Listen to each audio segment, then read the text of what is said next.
이완배 기자의 경제 속살로 이어갑니다. 민중의 소리 이완배 기자님, 안녕하세요. 네, 안녕하십니까. 일주일 동안 김용민 브리핑 대신 진행하게 된 김보영입니다. 반갑습니다. 네, 만나 뵙게 돼서 반갑습니다. 영광입니다. 제가 영광입니다. 제가 평소에 경제 속살 이 코너 정말 열심히 들었거든요. 저도 김보영 아나운서님 목소리를 매일 듣다 보니까 사실 저희가 오늘 처음 통화를 하는데 네. 너무 익숙한 목소리고 너무 반가워서 1시간 전부터 떨면서 기다리고 있었습니다. 네, 오늘은 어떤 소식 전해주시나요? 예, 오늘 월요일마다 하는 월요 경제학 시간이죠. 오늘은 그래서 승수 효과라는 경제학 개념을 살펴보고요. 제가 붙인 제목이지만 바보들의 경제학 이런 주제로 이야기를 좀 이어가 볼까 합니다. 네. 경제학에서는 승수 효과라는 말이 있습니다. 근데 여기서 승수는 곱셈을 뜻합니다. 예를 들어서 5 곱하기 7이면 5에 7을 곱하는 거죠.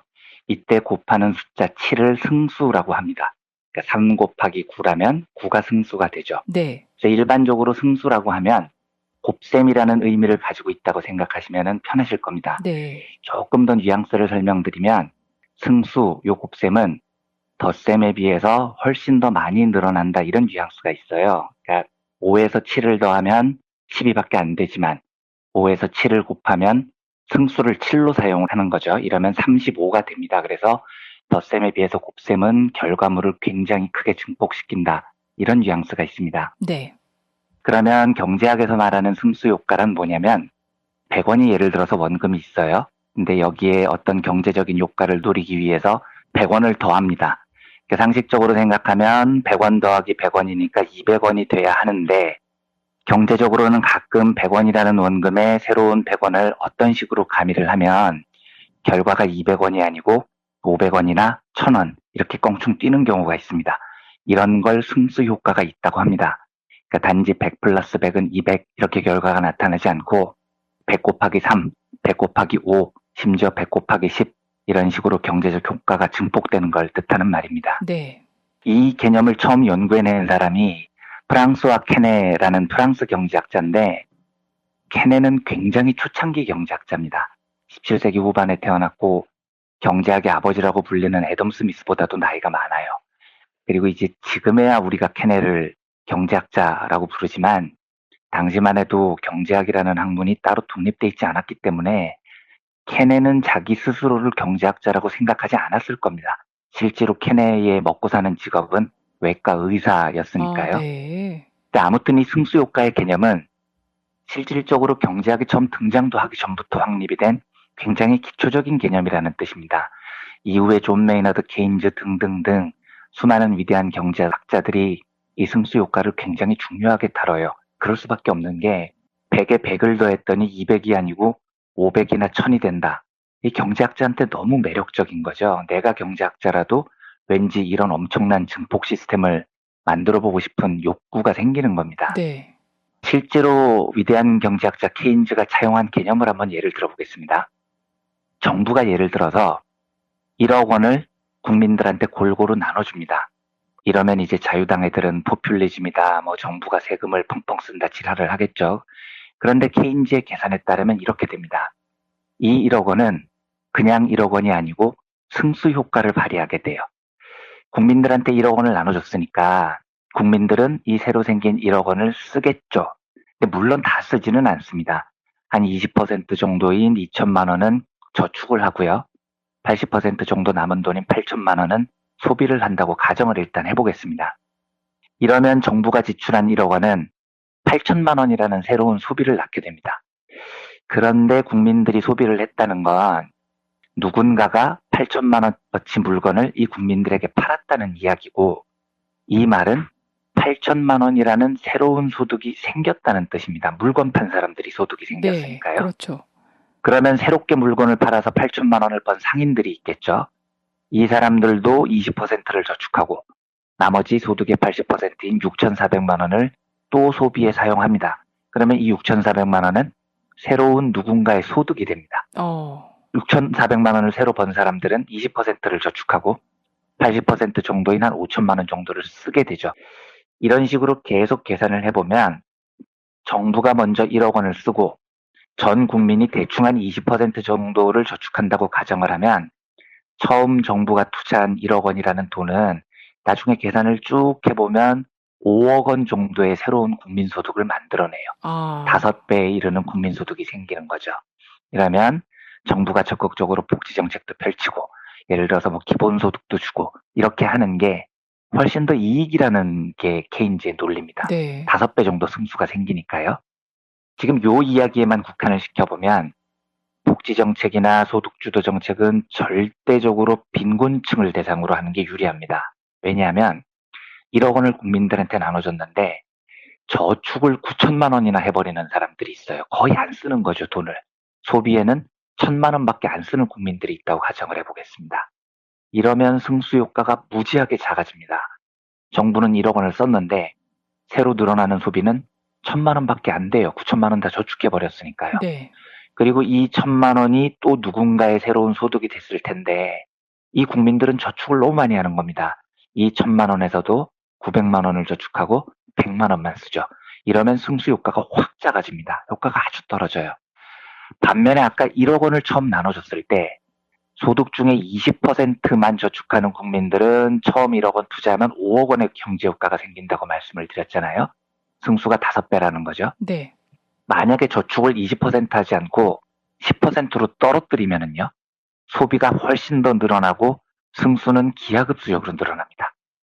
1억 원을 나눠주면 저축을 1,000만 원밖에 안 하고 9천만 원을 전부 다 소비를 합니다.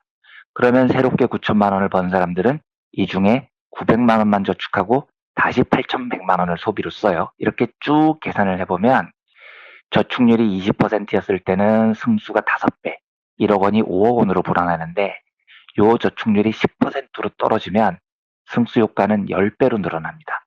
1억 원을 투자를 하면 새로 생기는 경제적 효과가 10억 원 정도가 돼요. 네. 그러니까 이 말은 부자들한테 정부가 돈을 나눠주는 건 소비를 증진시키는 효과가 거의 없다는 뜻입니다. 예를 들어서 이재용 재산이 지금 9조 원인데 얘 재산을 2배로 18조 원으로 불려줘도 얘가 이걸 소비를 할 리가 없죠. 아마 저축률이 99.99% 정도 될 겁니다. 새로 늘어난 소득 9조 원 하나도 안 쓸 거예요. 그렇죠. 원래 돈이 많은 사람이니까요. 네. 이러면 승수 효과가 거의 제로에 가깝습니다. 근데 반면에 빈곤층의 소득을 늘려주면 빈곤층들은 저축 못하는 겁니다. 새로 돈 생기면 대부분 소비로 쓰죠. 그래서 저축률이 1%도 안 될 거예요. 그래서 빈곤층에게 나눠주는 소득은 승수 효과가 기하급수적으로 늘어납니다. 그래서 국가 경제를 위해서는 부자를 먼저 잘 살게 하는 게 아니고 빈곤층의 소득부터 늘려야 된다. 이게 승수 효과 측면에서는 훨씬 효율적이라는 게 케인즈의 주장입니다.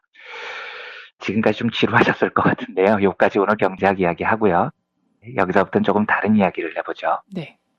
200년 동안 주류 경제학자들은 인간이 매우 이기적이다라는 걸 전제로 학문을 펼쳐왔다고 제가 여러 번 말씀을 드렸는데요. 네.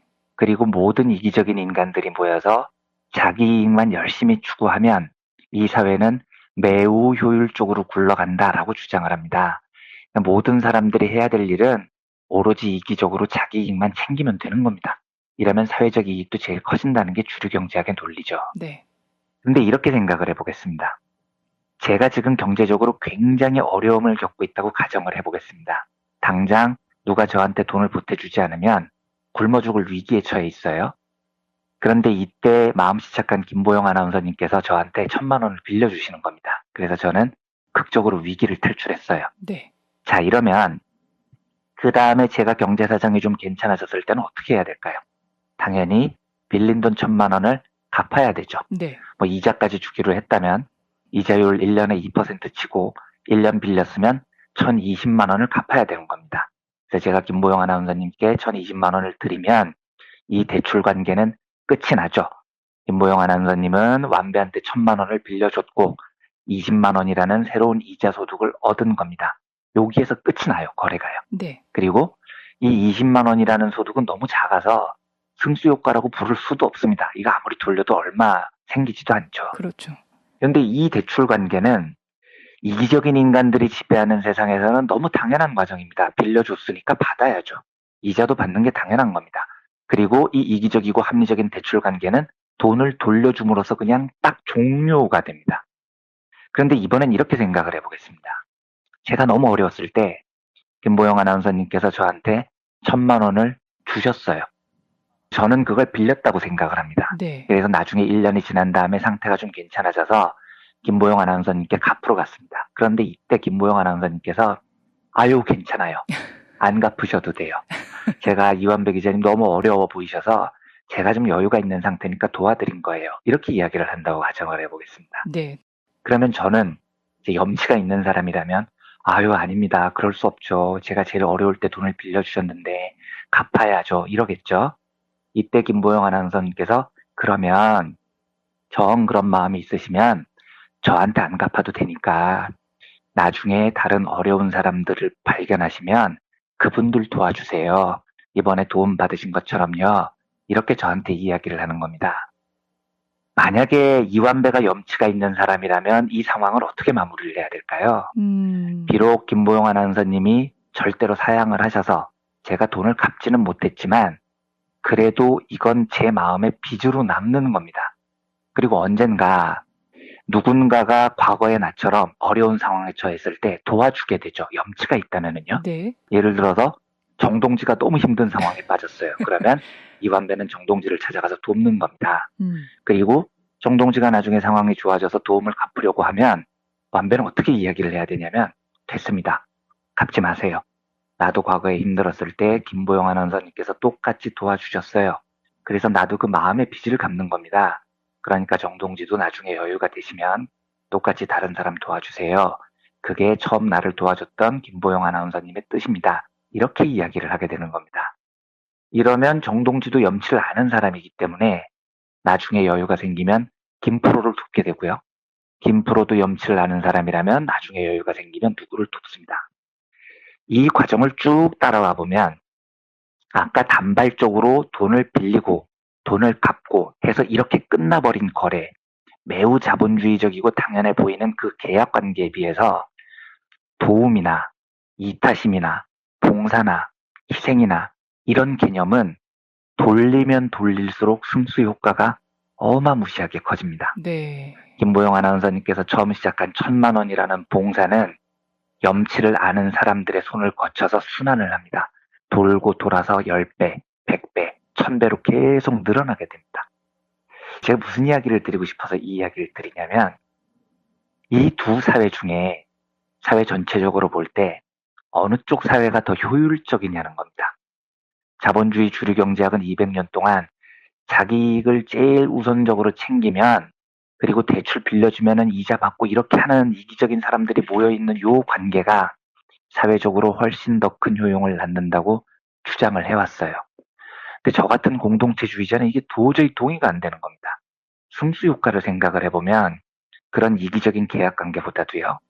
헌신, 봉사, 희생 이런 개념들이 낳는 사회적 승수 효과가 압도적으로 사회에 큰 이익이 된다고 저는 믿어요. 네. 자본주의 주류경제학 관점에서 보면 애초에 1,000만 원을 빌려준 뒤에 돈을 받지 않는 김보영 아나운서님은 바보 같은 사람인 겁니다. 왜냐하면 전혀 합리적이고 경제적 인간이 아닌 거죠.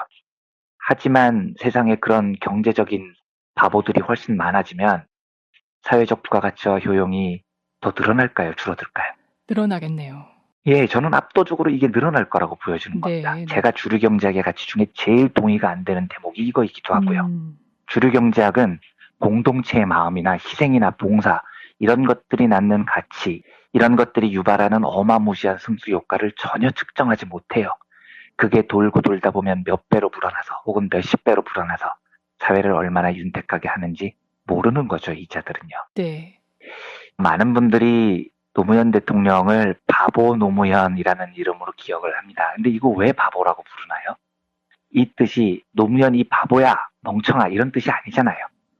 이기적이고 합리적인 인간이라면 절대 선택할 수 없었던 매우 이타적이고 매우 비합리적이며 매우 자기 손해가 뻔한 길을 노무현 대통령이 계속해서 걸었기 때문에 그걸 보고 사람들이 존경하는 마음을 담아서 바보 노무현이라고 부릅니다. 네. 그런데 좋은 정치인이 보여준 바보적 행동이 지금 한국 사회로 보면 얼마나 큰 승수 효과를 낳았습니까?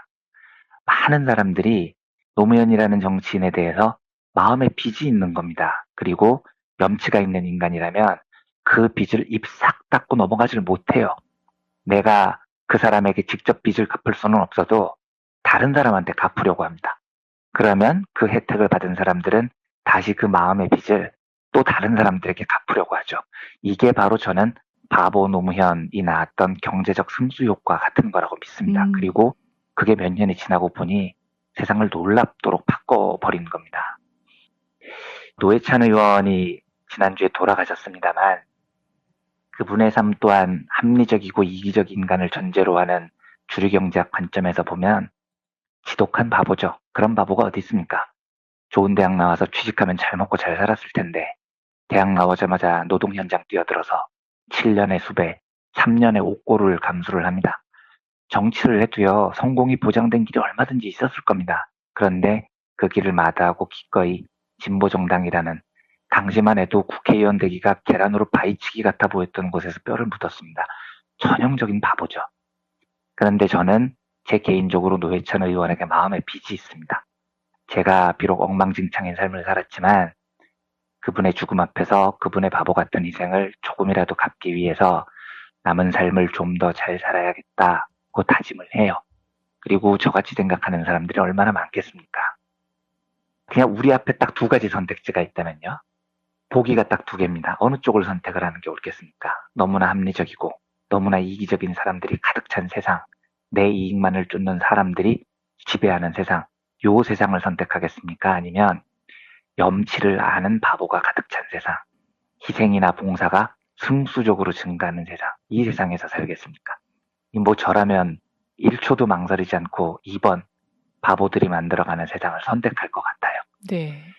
지난주에 있었던 노회찬이라는 한 바보가 일생 동안 남긴 희생과 헌신, 이거를 일주일 내내 기억을 했는데요. 다시 한번 기억을 하면서 오늘 월요경제학으로 승수효과라는 개념을 적용해보고 싶어서 오늘 이 이야기를 나눠봤습니다. 이완배 기자님 말씀 듣다 보니까 이 승수효과라는 것이 비단 경제적인 상황에만 통용되는 말이 아니라 이 사회 전반의 여러 곳에서도 적용해 볼 수 있는 그런 말이다라는 생각이 드네요. 네, 정말 그렇습니다. 모든 세상의 원리가 그렇죠. 베풀고 돕고 증폭시키다 보면 아주 작은 시작이 정말로 눈덩이처럼 불어나는 경우가 굉장히 많습니다. 네, 알겠습니다. 오늘 이완배 기자님 경제의 속살 좋은 말씀 잘 들었고요. 앞으로 한 주일 동안 또 잘 부탁드리겠습니다. 네, 감사합니다. 저도 잘 부탁드립니다. 고맙습니다.